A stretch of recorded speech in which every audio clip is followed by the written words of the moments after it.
Yo, what's going on, y'all? Welcome to Libra Views. I'm Charlene, and I know I've been gone for a minute. I haven't really been in the spirit to make videos and do all that, but I feel a little bit, back in the spirit of making videos, so here it go.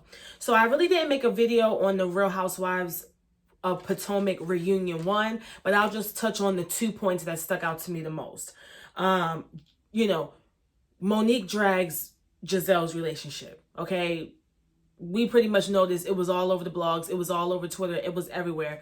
How Monique pretty much dragged Giselle in her relationship. Monique didn't really shock me. It was more so seeing the egg on Giselle's face for me. But as far as, her, revealing that he was messing with another woman, honestly, that wasn't really like groundbreaking news. We kind of already had an idea that, Jamal and Giselle weren't really together. You know what I mean? Whenever you're going into, it's one thing, there's couples that always date, in other states, not always, but there's a lot of couples that date and they might live in a different state, a different town, and that's fine. That's kind of normal in a sense, but it's not normal to when you go visit the guy you're dating or the woman you're dating or married to in another state and you're staying in a hotel with the children that you all have together. That's just not really normal. So it wasn't really hard to believe that they weren't together. You know what I'm saying? So the tea that Monique spilled wasn't really that piping hot. It was just regular measly old Lipton tea. It wasn't nothing too special, but nonetheless, it was nice seeing Giselle with egg on her face, you know what I mean, for once. And then also the conversation with Wendy in regards to when she brought up the colorism, conversation, which kind of stuck out to me when Wendy said that Ashley called her aggressive. And by her calling her aggressive, it opened the gates and it opened the door for a lot of social media followers to then come at her and, talk about her skin complexion, call her black bees and this, that, and the third. And pretty much, told Ashley that she has a responsibility to kind of be more delicate with her words when talking to a black woman, especially a darker skinned black woman, because of colorism. And what I will say is, do I think that Ashley was coming at Wendy because she was dark skinned, or she was only saying she was being aggressive because she was dark skinned? No, because she's also said that Robin and Giselle are aggressive and crazy and wild when they barged into her restaurant when she was selling kangaroo meat. When they barged into her restaurant, Ashley had no problem digging in their ass and telling them how aggressive, ghetto, and hood and wrong they were for doing that. So I don't think that, Ashley's saying, oh, you're aggressive means that you're colorist, she's telling you that just because she's a colorist in a sense. I personally don't believe that.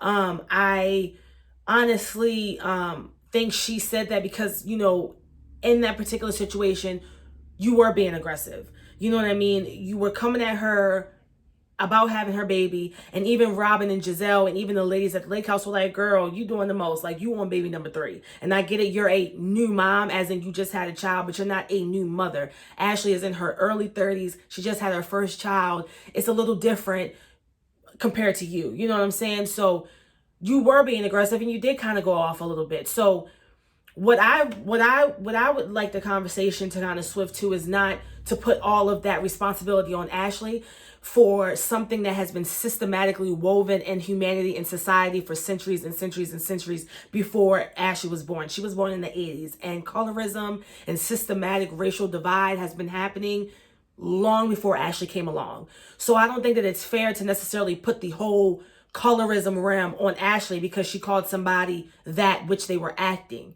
I think that the conversation should be why people feel comfortable with coming at dark-skinned women when they are being aggressive. Because like I've said in other videos, Black women are not the only women that can be aggressive. And that's a fact. Hispanic women, Asian women, white women. I mean, look at the serial killer prostitute girl in Florida, even though I sympathize with her story, but I mean, she was killing dudes on, so it's not just a Black woman thing. However, society picks on people when they find any inkling to do so. And unfortunately, we cannot put that all on Ashley. We need to get to the root, which is why people deem dark skin this and why people see black people in darkness as a certain thing. We can't put that all on Ashley because she was calling Wendy what she was acting like. Do I think that as black women, light skin and dark skin, we have a responsibility to respond to certain things? To make each other look good? Yes, I do. However, in this instance, I don't think Ashley was like, oh, she's a dark-skinned woman, so I'm gonna call her aggressive because I know they're gonna rip her up in Twitter. No, I think Ashley was really calling you aggressive because that's the way that you were acting. And it's unfair that Wendy got the response that she got, but it's also really telling and unfortunate that society thinks this way, to where as though if you're calling somebody a way that they're acting, you attack them for their skin color. That's a systematic thing. That's not an Ashley problem. So those are the 2 points I wanted to talk about really quick from the reunion part 1 of Potomac. And then of course Jamal responds, and everybody was talking about Jamal responding after Monique read Giselle down about him having a girlfriend and these text messages and things like that. Am I mad that Jamal got on a platform and spoke about it? No, I'm not. If Monique can speak on him, he has every right to come back and defend himself. I don't see the correlation on him being a pastor and him defending himself. Now we can get into the logistics on, the different phrases he was using as far as, I'm from Baltimore, I live in Atlanta, but I'm from Baltimore, da da da da da. We can get into that, but at the end of the day, he had every right to go on that camera and say, look, this is what it is and this is what it ain't. What I will say is that, Jamal, you really didn't. What we wanted to know is, are you in a relationship with this woman? And if you are not, are you in a relationship with Giselle? And you kind of really didn't answer that. You were basically trying to discredit this woman in the text messages, which proves, A, Monique did have the right text messages, because you didn't say Monique was a liar. You didn't say that Monique, was putting out false narratives and false receipts. You didn't say that. You basically were trying to discredit the woman in the text messages. So, in fact, you were texting this woman. So we wanted to know, are you dating this woman? Yes or no? And if you are or are not, are you dating Giselle? That's what we wanted to know. We didn't want to know about you, this and you that. If you were going to address Monique, you should have, all Monique brought up was the fact that you were being a whore, a holy whore, and this woman that you apparently were dating.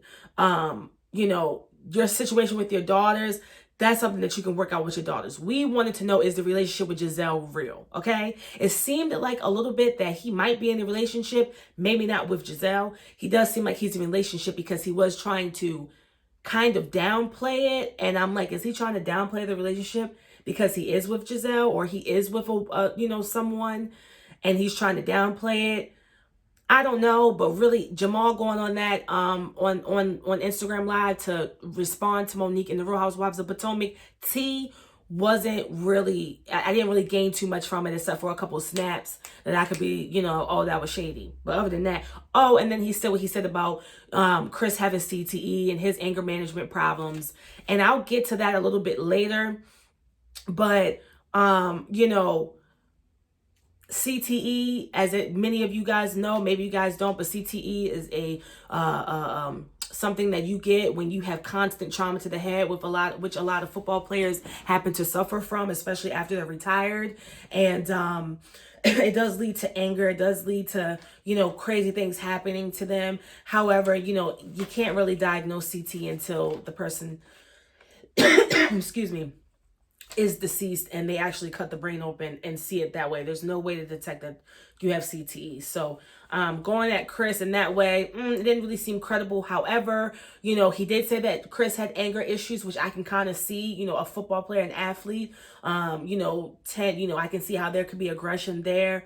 However, Monique came at him and he came at her husband. So that's just what it is. So let's get into the Real Housewives of Potomac season 2. Well, not season 2, I'm sorry. The Real Housewives of Potomac season 5 reunion part 2.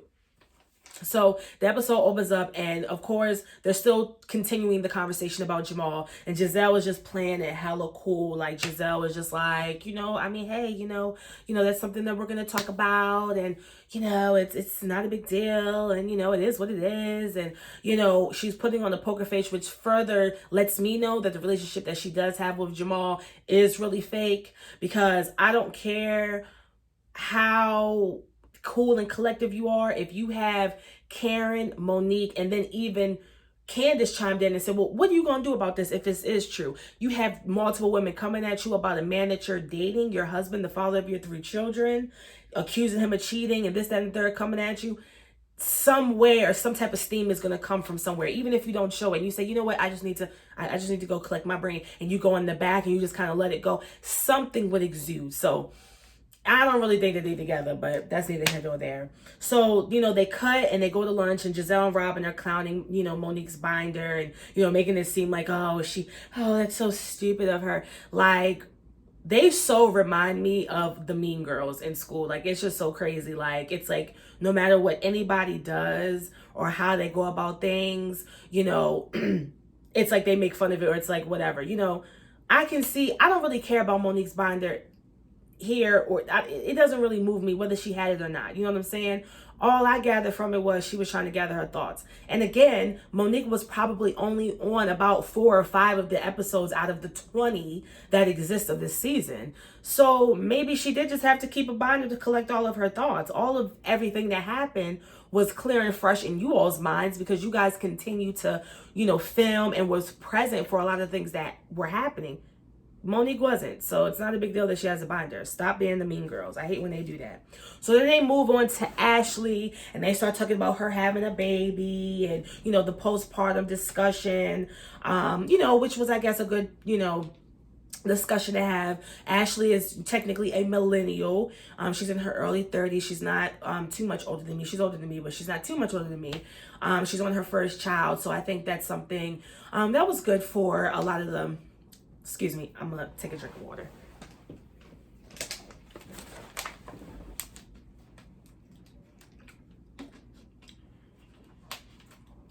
So I guess that was a good storyline for, Americans and people around the world to see a young woman, suffering from postpartum depression, in the, a millennial in the kind of new age of time and the technology world. And it was good to, for her to talk about that. So, of course, they talked about Michael not showing up.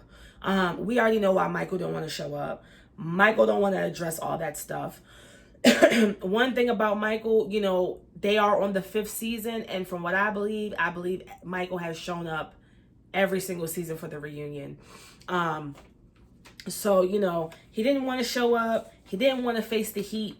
I feel like, Michael was only on the show because of Ashley, and I feel like he's just tired of, being called out for the shit that he does. You know what I mean?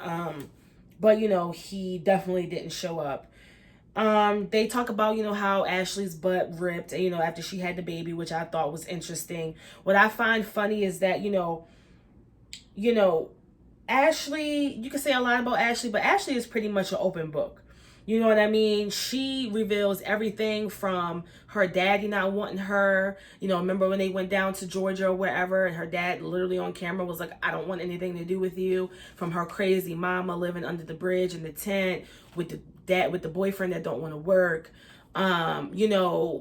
Ashley is pretty open, even with the whole situation with Michael and her coming out and talking about their relationship and not necessarily getting super frustrated and bitchy about her situation. She's really pretty open, so much so that she even let us know about the crack in her ass that's ripped. Okay, you can't get any more open than that. So I give Ashley that accolade as far as being open and transparent on the show.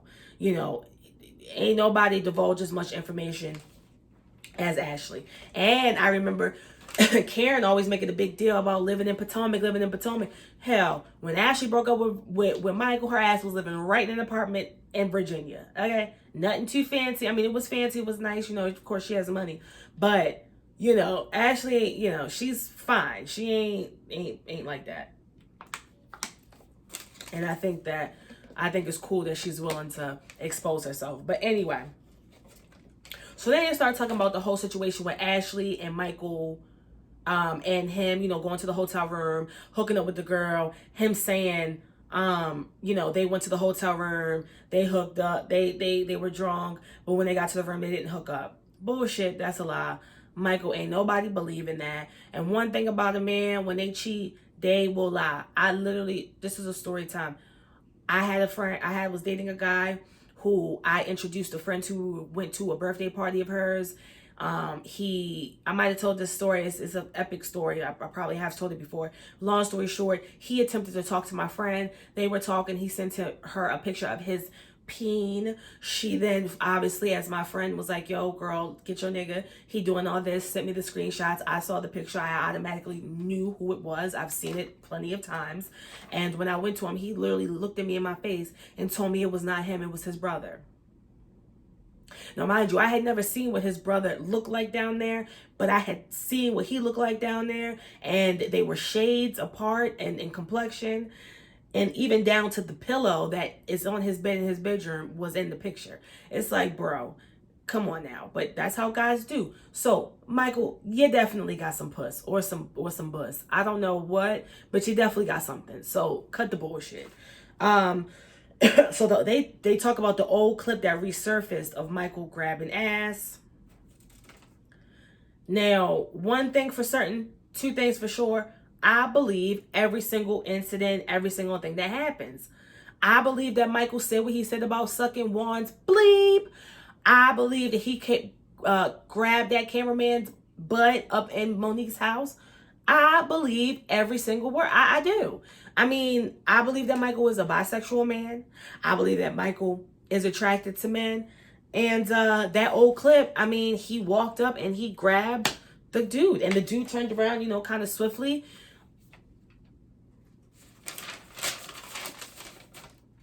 Ashley played it off, you know what I mean? And one thing about Ashley, she's very open. I think she knows what's up. I think she's just protecting her husband. I think that when Ashley divorces Michael in about 5 to 7 years and then, continues her reality show career, she'll spill all the tea on Michael. But right now, she's holding him down because they're married.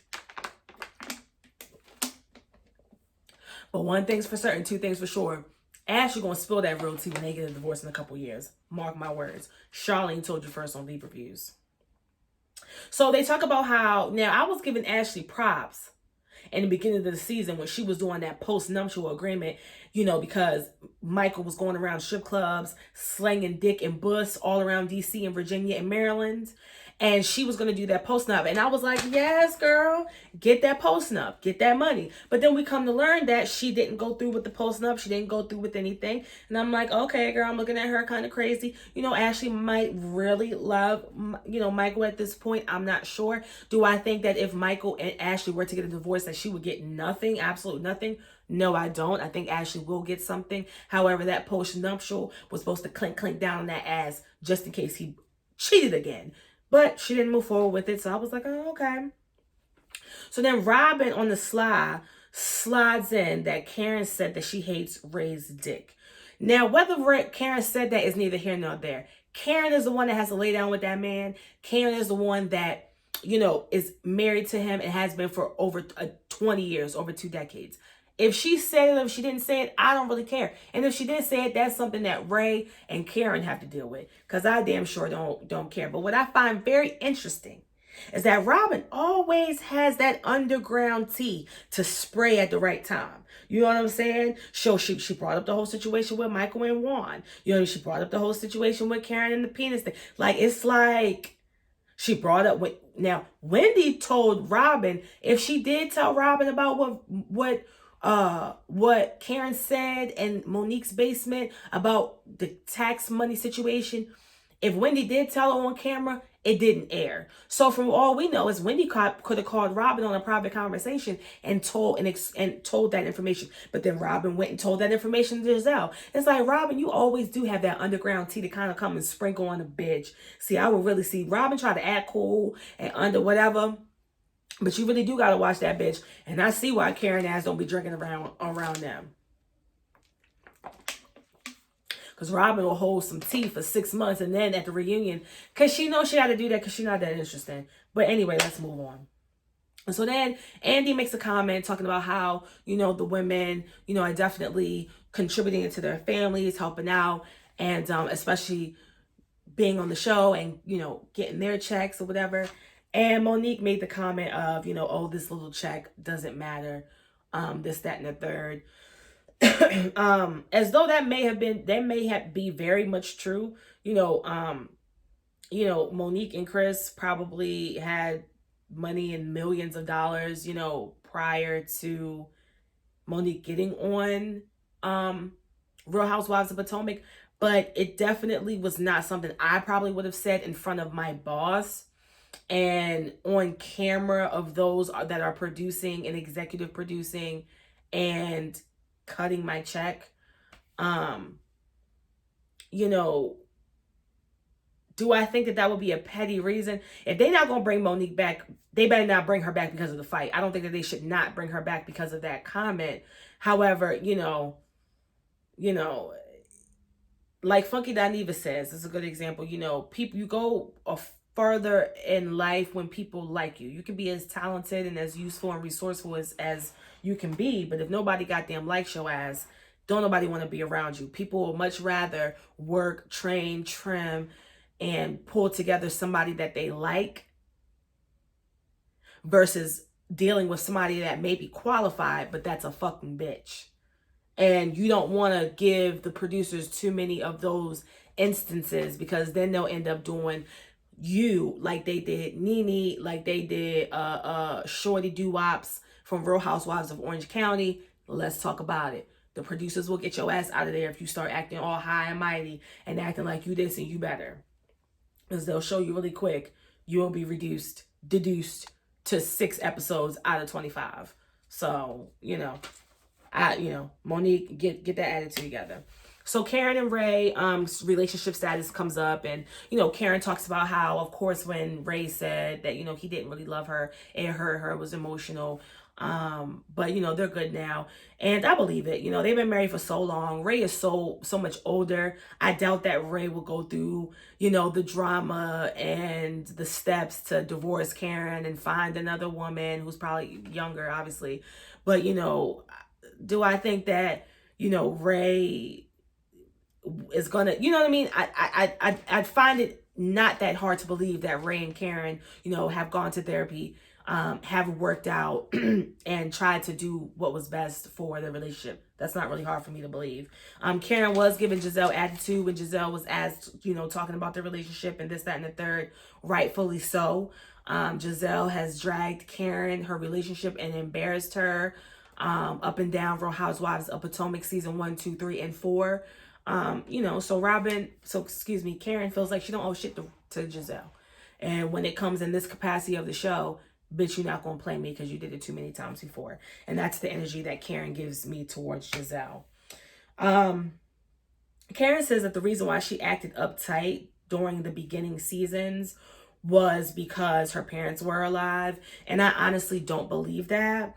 I believe that Karen, the entire time she was on Real Housewives of Potomac, was always going to try to uphold that poise, that, classy, mother-esque role. I believe that Karen always wanted to portray that. As fun and down to earth that she is, I always felt like she always wanted to play that role. But once she started filming and seeing how dirty and how grimy the girls were getting, I think that's when she was like, okay, no, I got to put my boots on, strap my boots up, put my stuff on, put my gear on, and get ready. Because if I'm playing nice and poised and classy in this, the girls clearly don't give a fuck and they're going to read me. So I'm going to have to give these girls and match these bitches where the fuck they at. Because if and this is kind of like a little comment to my dear cousin, Rodney the Voice, who I love and follow and watch almost every day. But he made a comment about this whole situation with Candace and Monique and Real Housewives of Potomac for weeks now.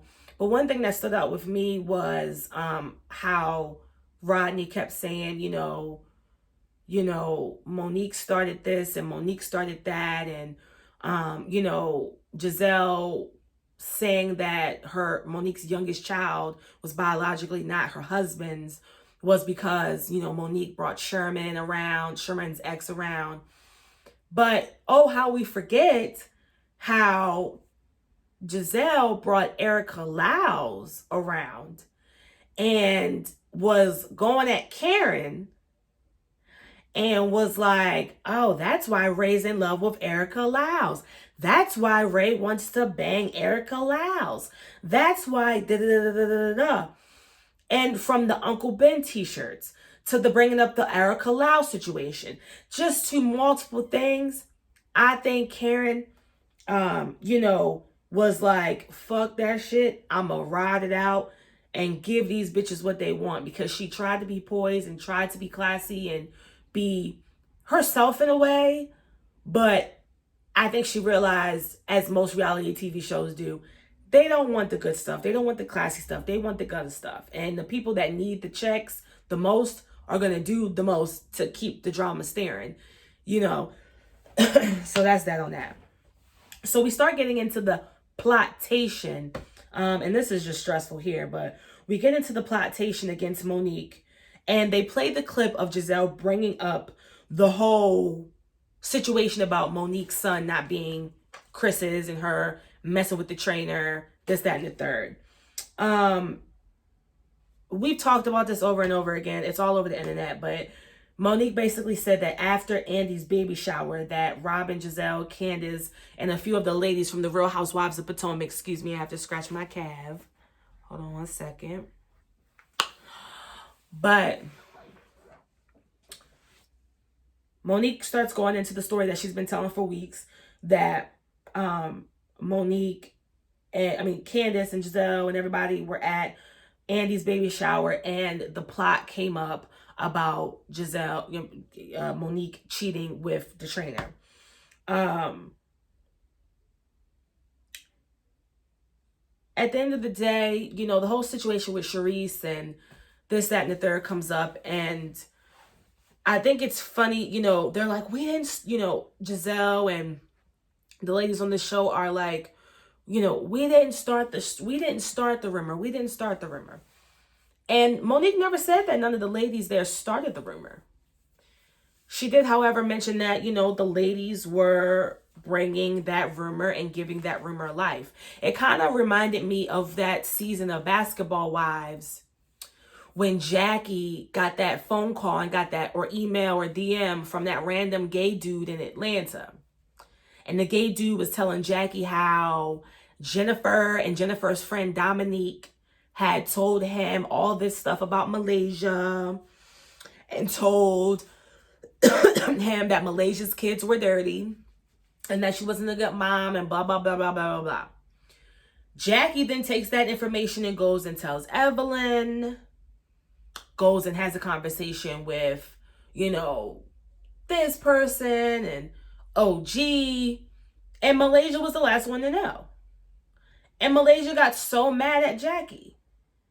And Jackie's whole thing, and this is very similar to the whole situation with Monique, Candace, Giselle, and all them.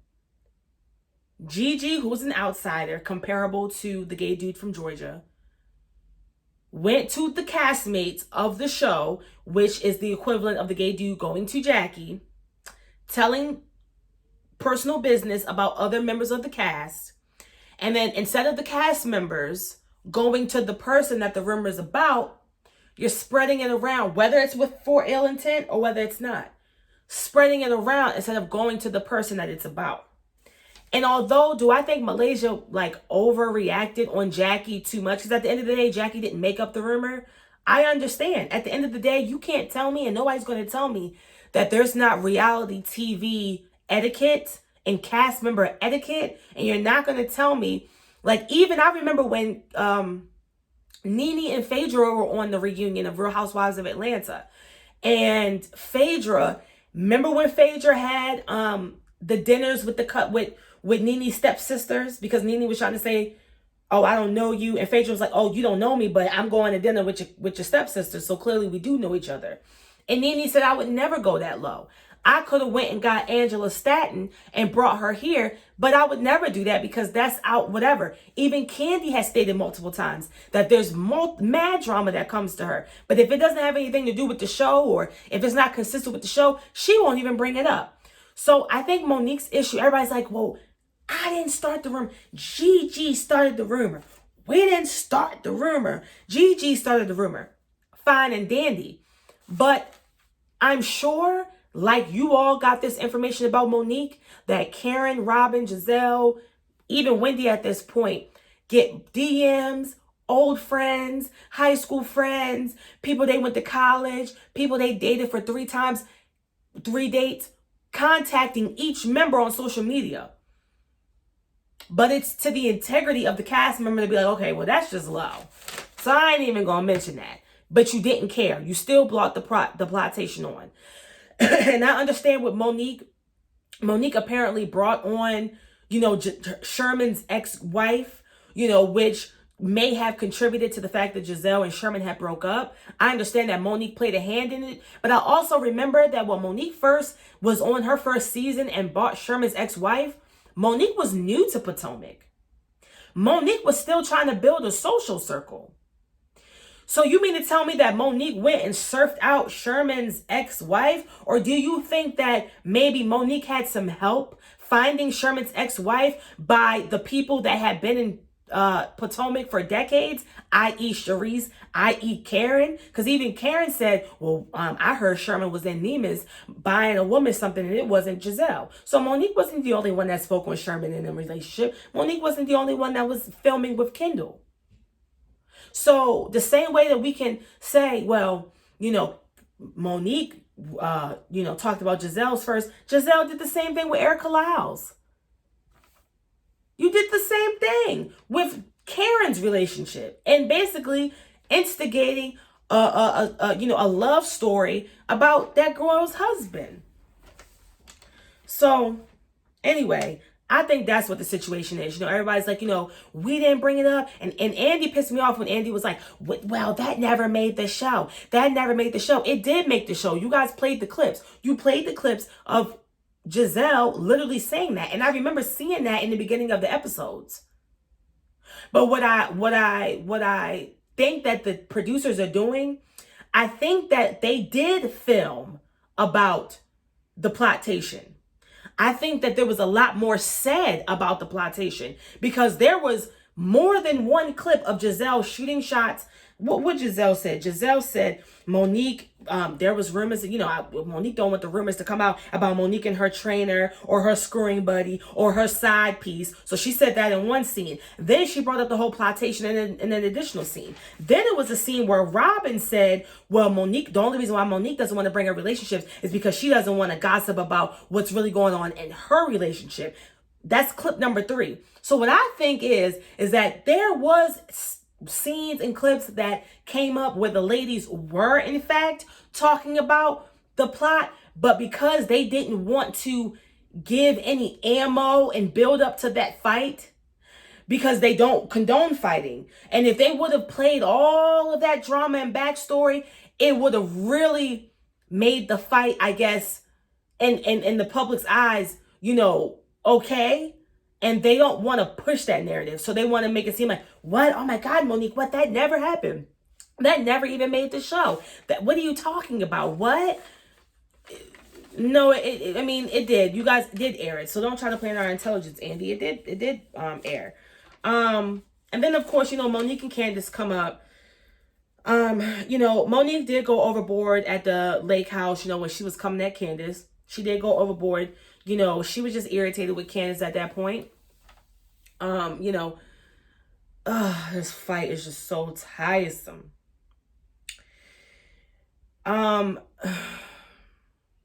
Monique's recollection of the fight has changed at this point multiple times. At the very end of the day, Monique and Candace were going at each other. Monique hands was going. Candace hands was going. Monique was just the first one to swing. Point blank, period.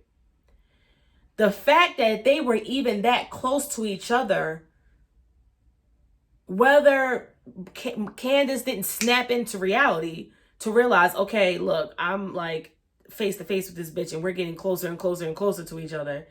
Although she may have thought it was a joke, at the end of the day, Monique started the fight by physically touching her, but they both engaged in that fight. I don't care. In the same way that I don't fault Monique for going at Candace, for Candace having her hands in her face, I would not have faulted. Oh, sorry, that's the airplane. I'm like, is that the wind? Is that an airplane? What was going on? Is it a bird? It's a plane. It's an airplane. It's an airport by my house. I was like, what is that noise? But anyway, what was I saying? Monique was wrong for touching. Oh, I remember what I was saying. The same way that I don't fault Monique for, taking the first hit for, in that instance, I wouldn't have faulted Candace for doing the same thing. At the end of the day, you guys are physically putting hands in each other's face. And what I find interesting is that I understand that Wendy and Robin and Giselle were physically there to see the fight in Karen. However, it's hard to see every single detail when you're in the midst of trying to break up a fight. You're trying to break up a fight. It's very hard to, remember details, especially in something like that. Robin was, yelling and making comments. Giselle was running from one side of the table to the next side of the table to the next side of the table. Karen was yelling. It's kind of like if an accident happens and you're standing on one side of the street, you're going to see the accident from that side. If you are standing in the front of the accident, you're going to see the accident from that perspective. And even though you can kind of round all of the stories together to kind of get to the conclusion, at the end of the day, they all saw it from different angles. And their perception and the way that they saw it is it's going to be different. But I mean, especially after they played that footage of Monique going like this you cannot tell me that you are not engaging in the fight. And let me tell you something. The last fight that I got into was about 5 years ago, and I'm not a fighter whatsoever. I'm not a fighter. I'm a lover. I'm a lover, not a fighter. But the last fight I got into, it was a situation where, I was having a verbal confrontation with somebody.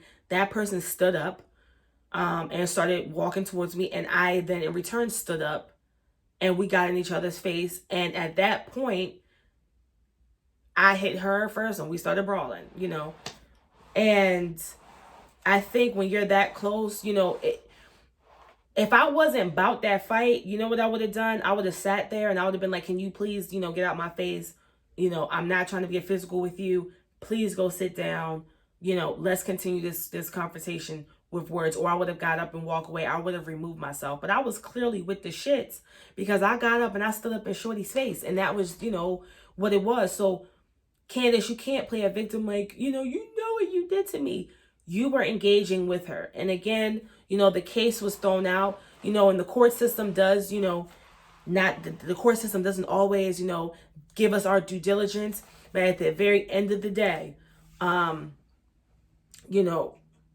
especially with money and lawyers and the access that you have, Candace, if you had a case, state of Maryland would have done something. You could have gotten peace orders. You could have appealed that case if you really felt like it was, I don't know. I'm done talking about that fight. It's been going on for 20 weeks. It's annoying.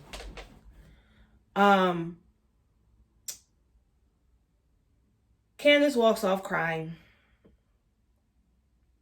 Shocking. Andy says that Monique seemed unbothered and seemed very cold when talking about the situation.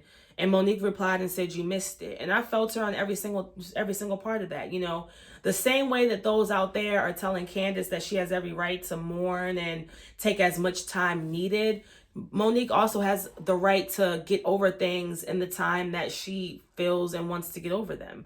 The same way that Candace is allowed to mourn and cry and be traumatized by the situation is the same right that Monique has to get over the situation. And I'm not, do I think that it's some weak ass shit that Candace is crying all the time? Yes. But do I understand why she's crying? Yes. She got beat up on national TV, and then when she tried to go to court and get some type of justification or some type of consequence, the case gets thrown out. And then you get dragged on social media. Like, I get it. Like, I would be upset too, but it seems like Monique, I'm sorry, not Monique. It seems as though Candace hasn't really gone through too much in life. You know, now, have I dealt with the public humiliation of being beat up on national TV? No, I haven't. But I was actually just watching the story of DJ Envy and his wife, Gia, on that new show they have, I think on TV One or something. And Gia was talking about how she was walking basically in the streets of New York City with her best friend and got attacked by a random group of girls and got her face sliced, literally got her face sliced up. I saw the picture. It was a chunk of skin out of her face, just missing. And she had to get stitches, I mean, right on her face. And I remember watching that documentary miniseries, and even Gia was like, when she first saw her face, she cried for about 20 seconds, but that was the first and last time she had ever cried about that situation. So nobody's saying that you can be emotional. It just doesn't seem like Candace has really gone through like much for her to be that traumatized. And if anything, Monique was the one who walked around with bloodshed. You know, at the very end of the day, Candace, you left with your wig on, your outfits weren't torn, your makeup was intact, you had no bruises, and you left the fight with your hat on. Monique was the one walking with an ice patch on her lip because that shit was leaking. You know, so I don't know. I just, again, I think Candace has every right to be emotional. That's her. You know, that would probably make me feel some type of way too. But it does seem a little like, girl, you know, give it up, Delicious. You look like a man. Like, you know, girl, give it up. But you know, it's been a year. You know, Monique is not, she's not bothered by any, like, you know what I mean? I think that if they would have addressed it maybe a few weeks after this confrontation, that maybe they would have gotten a more emotional, different reaction out of Monique. But you can't ice her out for the whole season, and rightfully so. If y'all didn't want to film with her, y'all didn't have to film with her. But don't ice her out the whole season and wait a year later after these people done went to court about this shit. These people done went on Instagram Live about this shit.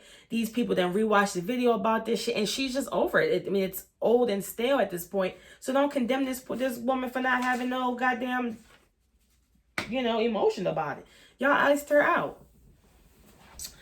But I think next episode is going to be the episode that's about to be crazy. Okay, Chris is about to come on, and I just hope for God that Chris is not on that reunion threatening the women on the show.